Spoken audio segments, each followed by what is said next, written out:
Hello guys, तो आज हम बात करेंगे ऑस्ट्रेलिया और इंडिया के 4 टेस्ट मैच के बारे में। तो जैसे आपको पता है कि डे 3 पर नितेश रेड्डी और वाशिंगटन सुंदर की 127 रन्स की पार्टनरशिप की वजह से इंडिया गेम में वापस आ चुका था। इसी तरह डे 4 के आगाज़ में ही नेदरलैंड नितेश रेड्डी की अर्ली विकेट लेकर इंडिया को ऑल आउट कर देता है। इंडिया 369 पर ऑल आउट हो जाते हैं, बट स्टिल ऑस्ट्रेलिया है 105 लीड। इसी तरह ऑस्ट्रेलिया बैटिंग करने आती है और तमाम फैंस की नज़रें कॉन्स्टास पर होती हैं, क्योंकि कॉन्स्टास से आपको पता है जो विराट कोहली और इनका सीन हुआ था, इसी वजह से कॉन्स्टास बहुत हाइप बनी हुई थी उनको। लेकिन आते हैं आगे से Bumrah, boom boom Bumrah. Australia की बैटिंग शुरू होते ही बुमराह आते हैं और 7वें ओवर में कॉन्स्टास को बोल्ड कर देते हैं। और गाइस, क्या बॉल थी वो! मतलब कि बिल्कुल कॉन्स्टास को समझ ही नहीं है कि वो बॉल कैसे खेले। लेकिन hats off to Bumrah, what a legend. उसके बाद आते हैं फिर सिराज। गाइस, सिराज जो कि बहुत मैचेस में स्ट्रगल कर रहे थे, आज उन्होंने सही डिलीवर किए।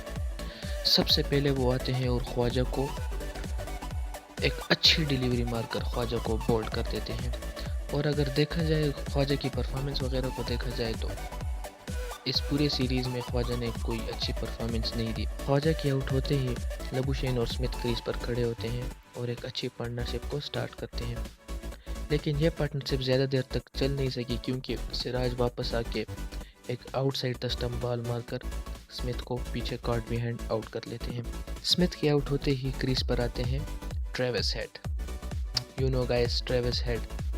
बट आगे होते हैं बूम बूम बुमराह, और इसी मैच में बुमराह ट्रेविस हेड को दूसरी दफ़ा आउट करते हैं। भाई साहब, क्या बाउलर है! इस बंदे ने 44 मैचों में 200 विकेट्स ले ली हैं टेस्ट मैच में, और इसी टेस्ट सीरीज़ में 29 विकेट लेने वाला टॉप विकेट टेकर बना हुआ है। भाई साहब, लेजेंड। मार्श आते हैं, मार्श 3 बॉल खेलते हैं, उसके बाद वो भी कार्ड बिहाइंड आउट हो जाते हैं। मार्श की परफॉर्मेंस को अगर देखें तो मार्श की भी, अगर हम पिछले 10 परफॉर्मेंसेस को देखें, एक इनिंग में इसके 80 रन आए हुए हैं, एक इनिंग में 47 रन आए हुए हैं, बाकी 8 इनिंग्स में इसने डबल फिगर भी टच नहीं किया। बिल्कुल ही अजीब किस्म की बैटिंग कर रहे होते हैं, पता नहीं किस मूड में होते हैं। मिचेल मार्श आते हैं, ये शॉट मारा पीछे या कॉट बिहाइंड या डायरेक्ट फील्डर के हाथ में कैच पकड़ा जाते हैं, कोई परफॉर्मेंस नहीं है। ट्रेविस हेड को आउट करने के बाद बुमराह नेक्स्ट ओवर में आते हैं और एलेक्स कैरी को जो बोल्ड करता है, भाई साहब, अमेजिंग, अनप्लेएबल डिलीवरी थी वो। बिल्कुल भी एलेक्स कैरी समझ नहीं पाए और बोल्ड हो गए। इस वक्त अगर हम मैच की सिचुएशन को देखें तो ऑस्ट्रेलिया 91 फॉर 6 हो चुकी थी और उनके पास लीड थी सिर्फ 196। तो इस टाइम इंडिया 70% मैच में उनका कंट्रोल आ चुका था। लेकिन भाई, एलेक्स कैरी के बाद आते हैं पैट कमिंस और लबुशेन और इनकी एक क्रूशियल पार्टनरशिप होती है। और कमिंस आपको पता है, गॉड ब्लेस प्लेयर है, क्रूशियल प्लेयर है। जब भी टीम की ज़रूरत होती है इसकी, ये बंदा फ्रॉम द फ्रंट खड़ा रहता है। अगर हम बॉलिंग की बात करें, बैटिंग की बात करें, अगर हम कैप्टनसी की बात करें तो no doubt, what a captain. मतलब कि जब इसको विकेट चाहिए होती है, बॉलिंग चेंजेस करवाता है, बॉलर इसको विकेट लेके दे देता है। इसी तरह अब जब तक ये 91 फॉर 6 थे, इस वक्त तक भी अगर हम कैप्टनसी की बात करें तो रोहित शर्मा बहुत अच्छी कैप्टनसी कर रहे थे, अच्छी बॉलिंग चेंजेस कर रहे थे। अच्छे राज ने अच्छी बॉलिंग की, बुमराह ने तो amazing. Bumrah was unplayable today. जैसे ही लबुशेन और पैट कमिंस की पार्टनरशिप चल रही थी, तो रोहित शर्मा इस टाइम पर एक अच्छी चेंज करके जडेजा की जगह सिराज को वापस लेके आते हैं और सिराज उनको एक क्रूशियल विकेट लेके दे देते हैं लबुशेन की। लबुशेन अच्छे फॉर्म में लग रहे थे, अच्छी शॉट्स खेल रहे थे और ऑलरेडी 70 रन बना चुके थे और पैट कमिंस के साथ एक अच्छी पार्टनरशिप लगा चुके थे। इस वक्त इंडिया को विकेट की बेहद ज़रूरत थी और सिराज आते हैं, विकेट लेके जाते हैं। उसके बाद मिचेल स्टार्क आते हैं, मिचेल स्टार्क के साथ एक अनफॉर्चुनेट हो जाता है, रन आउट हो जाते हैं। इस टाइम पर ऑस्ट्रेलिया होती है 156 फॉर 8।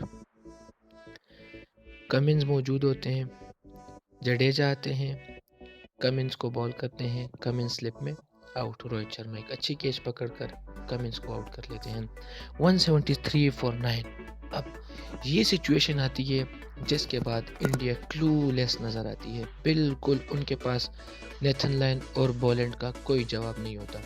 थर्ड सेशन जो है ना गाइस, बिल्कुल कंप्लीटली नेथन लायन और बॉलिंग को बिलोंग करता है। मतलब कि गाइस आप सोचें, 173 फॉर 9 से 228 for 9 and it's still going on. 55 runs की पार्टनरशिप ये दो बंदे टेल एंडर्स खेल चुके हैं। और जो अलार्मिंग बात है वो ये है कि ये दोनों बंदे मोर देन 100 बॉल्स सरवाइव कर चुके हैं। अगर थर्ड सेशन में कैप्टनसी की बात करें तो रोहित शर्मा थर्ड सेशन में बिल्कुल क्लूलेस नजर आए। बस एक बुमराह और सिराज सेवर करवाई जा रहे हैं और उनको विकेट नहीं मिल रही। अगर रोहित शर्मा ने एक ही स्पिनर से बॉलिंग करवानी है तो दूसरे स्पिनर की क्या ज़रूरत है।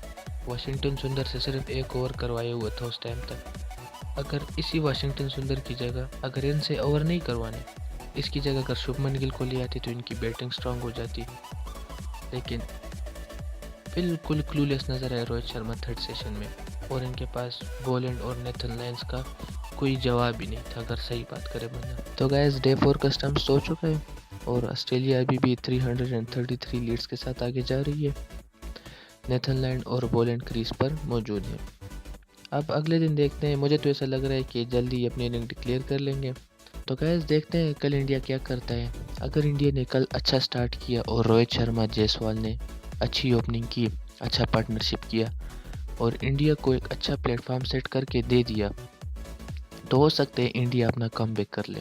लेकिन मुझे जितना नज़र आ रहा है रोहित शर्मा बिल्कुल आउट ऑफ फॉर्म चल रहे हैं। अगर रोहित शर्मा ने कल अपनी अर्ली विकेट दे दी तो उसके बाद बाकी जितने भी प्लेयर आएंगे वो भी अंडर प्रेशर खेलेंगे।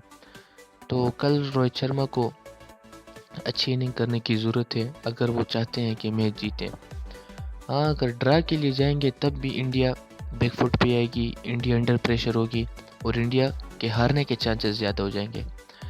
तो मैं तो यही चाहता हूँ कि इंडिया कल जीतने के लिए जाए और एक अच्छा मुकाबला देखने को मिले।